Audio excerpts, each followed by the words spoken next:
If you want to start building projects today, this is definitely the best tech stack to go with.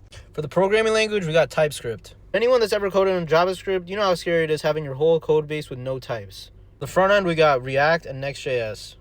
React is the most popular front end framework, and Next.js is a full stack framework.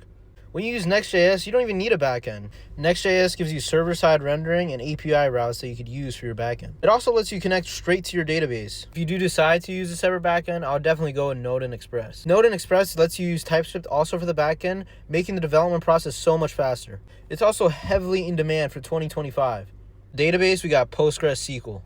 If you want to do anything backend related, especially when it comes to roles, SQL is pretty much required to know. But if you don't have complex relations in your project and all you care about is development speed, MongoDB is also a great choice. Lastly, we got the IDE. 25, if you're not utilizing AI, you're at risk of getting replaced. Cursor makes developing so much faster and teaches you how to use AI effectively.